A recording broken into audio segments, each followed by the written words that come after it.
It was also very fun giving the president notes. That was the best part, was when we were sitting there and I was like, hey, Barack, could you do that one a little bit faster? And he's like, yeah, okay, of course, whatever you need. And I'm like, holy shit, I just gave a former president a note and I didn't get it shot by a Secret Service agent. It was kind of an out-of-body experience. Welcome to Keep It, Cricket Media's show about pop culture and politics and what happens when they smack into each other at an alarming speed.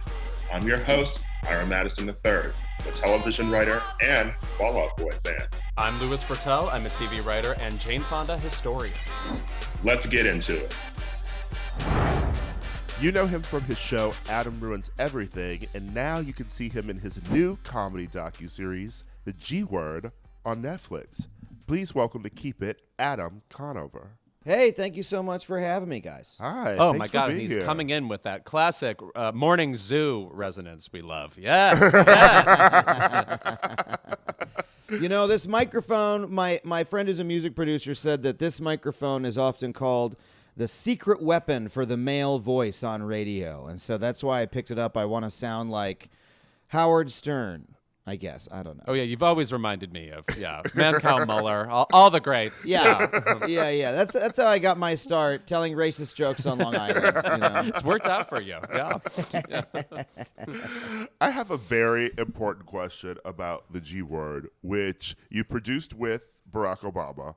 You know, and it's about the government. You're focusing on sort of one topic, I guess, instead of, you know, the minutia that you would dig into on Adam Ruins Everything. The first big question is about the first scene that you filmed with Obama. Unfortunately, I feel like he ate you up in these scenes with his comedy, like, acting. Like, he is so good. And when did you realize that, like, he is just, like, a natural on camera? I mean, it's infuriating. I knew it going in that he could, you know, deliver a joke because I used to see him do, you know, the White House Correspondents' Dinners. And, you know, I remember specifically the year that Seth Meyers did it.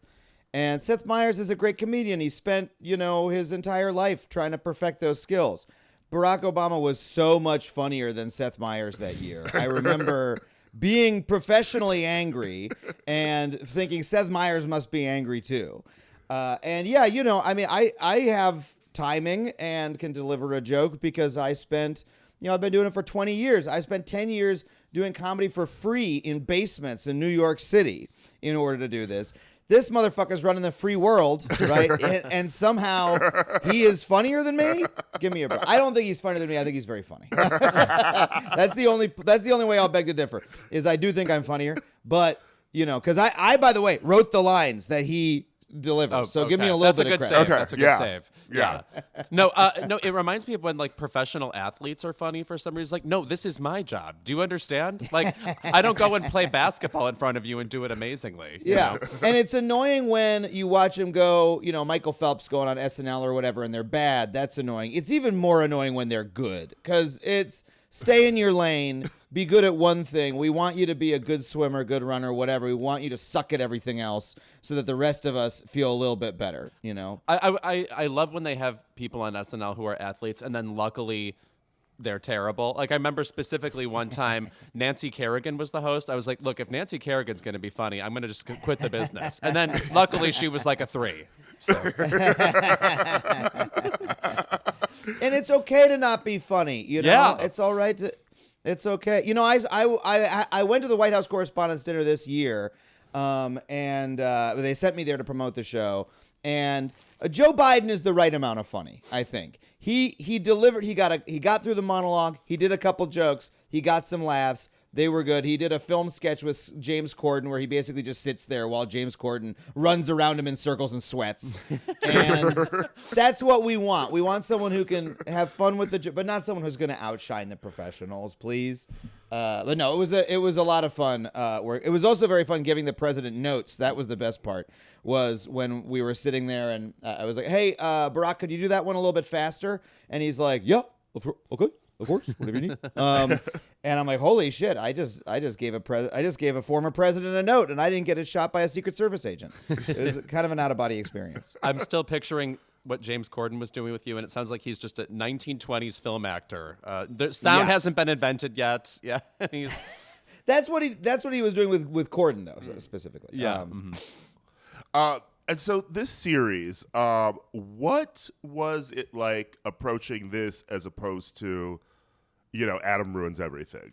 Right. So, this show came about because Barack Obama's production company optioned the Michael Lewis book, The Fifth Risk, which I had read, and is an incredible book about the inner workings of the U.S. government. And they wanted to make a TV show out of it, and they needed a pitch, right? And I pitched, and I said, "Hey, what if I do it? Like, I'm interested in the government. Let's spend 6 episodes diving into it." And the challenge was that, on Adam Ruins Everything, we would always look for a topic that we knew the audience would be interested in, that had an easy in for them, that would take us to an interesting place. For this show, it's like kind of a topic that a lot of people are not interested in, or specifically as our angle is, as our thesis is, we don't want to talk about the government in America. We love to argue about politics because that's fun. We get to argue about people and how stupid they are and et cetera, and make fun of them. But we spent 4 years, arguing over who's going to run the government. Almost none of us know anything about the thing that we're actually hiring those people to run. That's boring. I don't want to hear about it. Oh, you're going to make me hear about the IRS. Ugh, right? And so the challenge was finding a way to approach it that would make it really vital and important to people. That would make its importance leap out. Because the truth is, it is one of the most important topics in America. It is fascinating.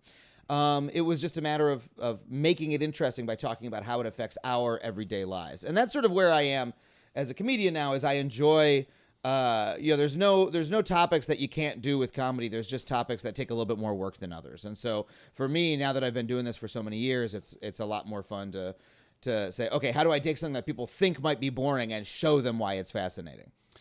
Is it daunting to create a show about the government while working with a former U.S. president? I mean, did you think like, oh, I can't really be, myself? Because, I mean, watching Adam Ruins Everything, not that you're, upending the entire world or screaming that like all U.S. presidents, namely Barack Obama, are horrible or stupid or whatever. But I think you would probably prefer the option to be critical over somebody like that. And it must be strange to work with him.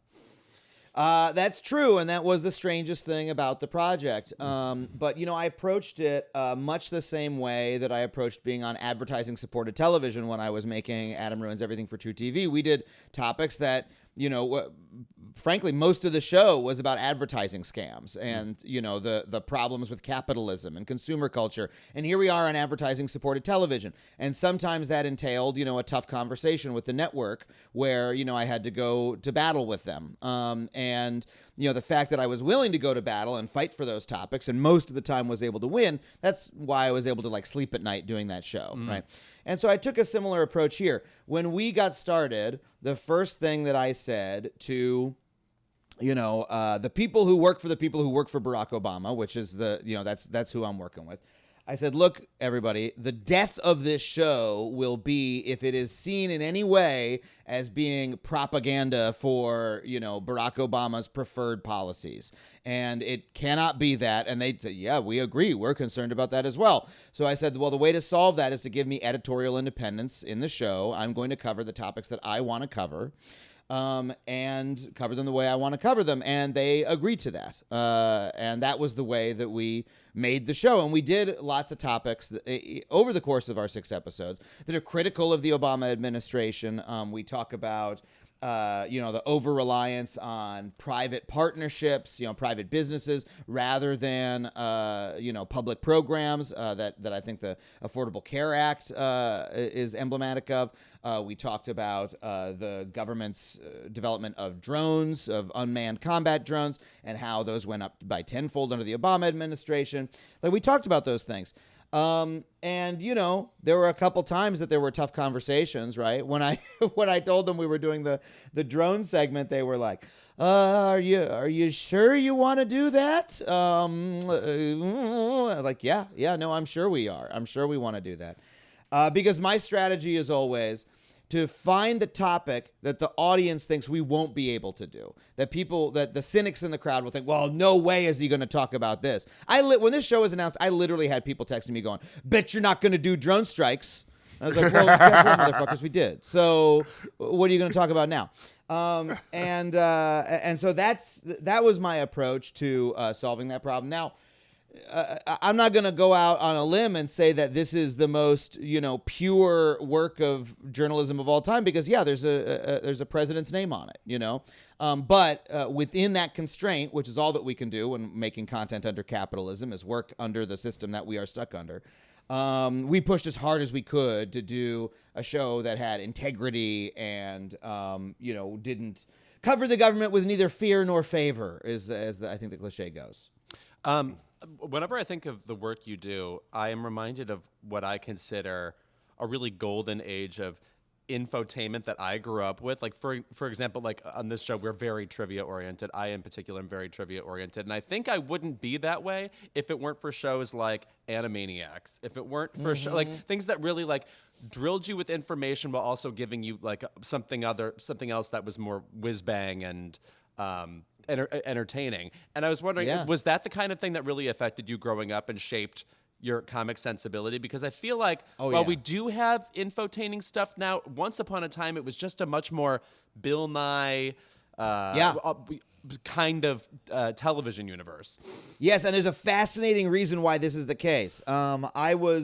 I was obsessed with all those shows. I watched Bill Nye, Beakman's World. I literally was just thinking of that. Yes, Beakman's World, frankly, to me, better than Bill Nye. I actually had the joy of interviewing Paul Zaloom, who played Beakman, on my podcast Factually a couple years ago. Incredible show. Animaniacs is another great example. I watched Animaniacs daily. And the reason shows like that existed, this is going to bring me right back to my theme of the government, is that in the 90s, there started to be this big outcry about how much commercial programming was on kids' TV. I don't know if you remember, like in the late 80s, kids' TV shows were literally 10 minutes long, and they would have 20 minutes of commercials because kids would sit there and watch everything. So Congress actually passed some laws that reduced, put a mandate on the amount of commercials that could be on kids' TV. And they added an educational content minimum that was mandated, that every broadcast network, every broadcast station, NBC, CBS, ABC, Fox affiliate, had to have a minimum amount of educational content. And the reason they made those shows like Bill Nye and Beakman's World were in response to that government mandate. Now, flash forward to 20 years later, all the content is on cable and on streaming, which those laws don't apply to. They only apply to broadcast television. And so we no longer are pushing that incentive to have that educational programming. But you're right, there was a golden age of educational kids content on commercial TV. Those weren't PBS shows, right? Those were commercial shows. I grew up watching them, and they deeply affected what I do. And actually, when I started doing Adam Ruins Everything, I found that kids almost immediately started watching the show. I didn't expect them to. It was on at 10:30 at night, but we immediately developed a huge fan base among kids, and I think it's partially because kids love to learn these things. They love to laugh, and they love it when those things are next to each other. And so I'm very happy to be carrying that torch forward. I wish it were a little bit easier for more shows like that to get on television, because the biggest barrier that I face is when I go in front of TV executives and try to pitch, and I tell them, no, people love to learn things. People love information. They don't believe me. They're like, nah, unless it's true crime, nobody wants to learn anything. I'm like, no, that's not true. People, and by the way, I think the success of the show that I'm working on now is proof of that. And so maybe we're making that case a little bit more to the industry. I would say similarly, something about you that feels like a throwback to me is just the general sense of humor, like the not just the knowledgeable quality you have, but the cynical quality. It just reminds me of old comics like Greg Fitzsimmons, or that just in the 90s you'd turn on TV and somebody'd be rolling their eyes at something, and you loved it, And I wonder if you feel kind of like a step out of I guess like someone like John Oliver is sort of like that, but like even that feels a little bit more, I don't know, Pat Sajak-y to me, like traditionally mainstream. Do you feel like your humor is also a bit of a throwback?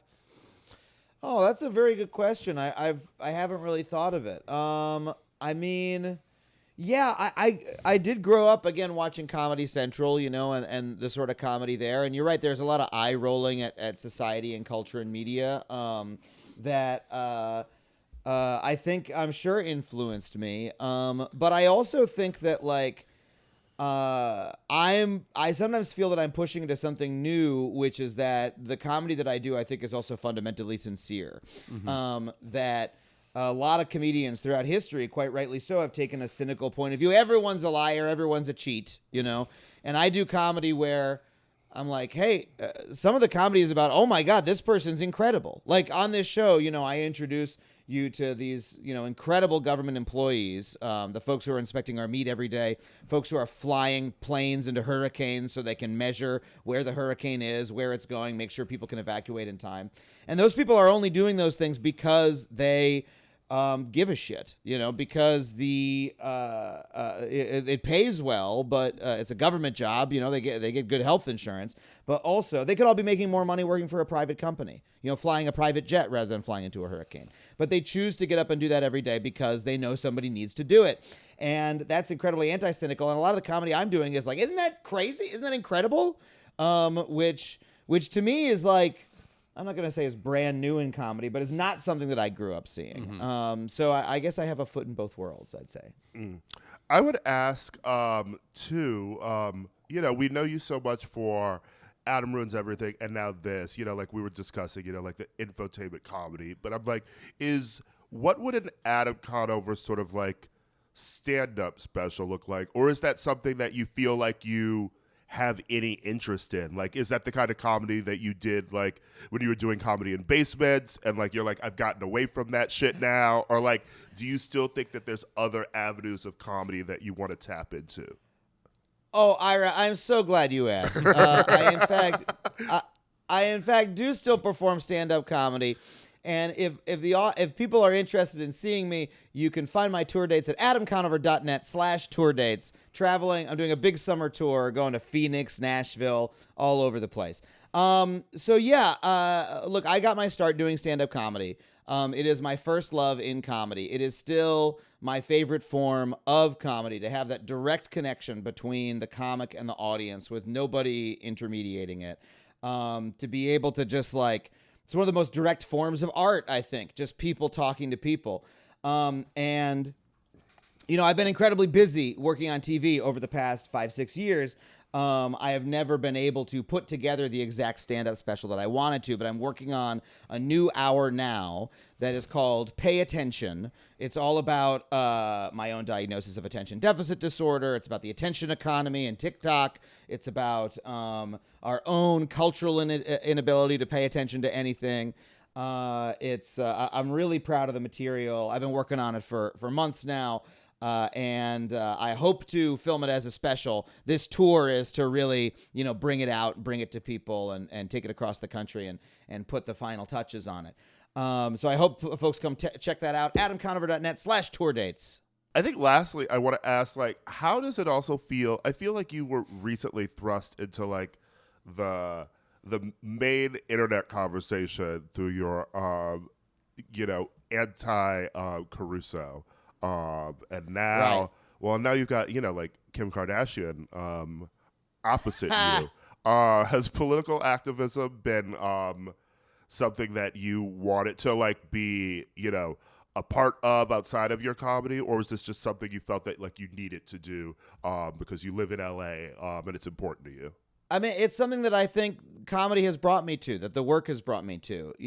I've had the experience on Adam Ruins Everything of sharing the truth about the world, right? We do the research. We find out things like, oh my God, polygraph tests don't work, and the criminal justice system is incredibly biased and corrupt against defendants, and innocent people are being thrown in prison. And I did that on national television, and I was like, I did it. I fixed things, right? And then a couple years later, I was like, oh, hold on a second. The cops are still using polygraph tests. They're still throwing people in prison who shouldn't be. Mass incarceration. I said it really loud, and people saw it, and they were like, wow, great. But nothing changed. And I started to realize that, we need political change to actually, create the better world that I'm, like, screaming for. And so, a lot of this show, the new show, The G Word, is about me wrestling with that problem. How do I actually create that change? Instead of just shout about it on television. And our entire final episode 6, is all about how you can create that change in your own community, about the answer that I found to that question, which is that change is local. That, like, especially when it comes to criminal justice reform, it's all local, right? Mass incarceration is caused by your city or county district attorney, which is a race that you can vote for, and you probably don't know the name of your city or county district attorney. I certainly didn't before we were working on the show. And so, we make a plea. We profile these incredible activists in Philadelphia called Reclaim Philadelphia, who got Larry Krasner, the progressive DA, elected there, who's changing criminal justice. And we saw, like, they're making a massive change in their own community, and you can too. And that led to me getting more involved in local politics here in Los Angeles, which I'm very enmeshed in now. It's incredibly satisfying work. I ended up speaking out about Rick Caruso because I was like, nobody is saying this yet. Nobody is noticing that, we're about to let the election be bought by another mini Trump here. A billionaire real estate developer with a tan who won't release his taxes. Is nobody seeing this? What's happening? And so I just needed to do a little bit of shouting about it. But even more important than, my tweet, right, and far more important than Kim Kardashian's Instagram story, is the work that we can show up to do every day, like in our actual political systems. Like, what I'm pleading with people to do is to, make your tweet about politics. Go for it. Then find a meeting that you can go to of a local group that's working on an issue that you care about: homelessness, criminal justice, reforming, whatever party you want to be a member of, etc. And just like find the low-level group that you can go join and show up to every week, and then show up the next week and show up the next week. And then once that happens and you meet activists and they start saying, "Hey, Adam, you're pretty involved in this. Would you help us organize a fundraiser next week? Would you help us get the word out about this election? Would you go knock on doors?" Once you're doing that, you don't have time to like scroll Twitter and be depressed about the state of the country anymore, because you are suddenly too busy, and you will so quickly see the fruits of your labor. And once you do, I've had that experience. Once you do, you suddenly realize the sky is the limit for how much you can change in your community. And so that's what brought me to that. And now you're standing across the aisle from Gwyneth Paltrow, who is stumping for Rick Caruso, and the bravery it takes I to face the Goop Empire. Oh my God, millionaires love billionaires. That's the thing that we learned is, like, if you're a millionaire and then hold on a second, a billionaire wants to talk to me. Oh, the billionaire really wants to talk to me. Oh yes, of course. Oh yes, Mr. Billionaire, I can help. Oh, sure. Let me help you in the fight of wealthy people. Like, that's all that's going on there. That's literally all that's happening. I mean, literally me when, I'm at dinner with someone and they want to pay, all I need is $200 thrown on the table, and I'll do anything they want. For real. Adam, thank you so much for being here. And thank you for the G Word. I found it really fun to watch. I hope that you continue to do more of this. Actually, I would love to know more, not just more about how the government works, but maybe how other governments work. Dig into the French government. Netflix is international, and so maybe they'll want me to do a follow-up specifically for France. I would do it. I'd do it. I mean, look, they're calling this a limited series, but people seem to be watching it, and in success, you never know what they'll want me to do. So, look, no matter what, I'm going to keep doing, educational, informative content like this that challenges and provokes people, because it's what I was put here to do. So I really thank you for bringing me on to talk about it. Yeah, thanks for being here.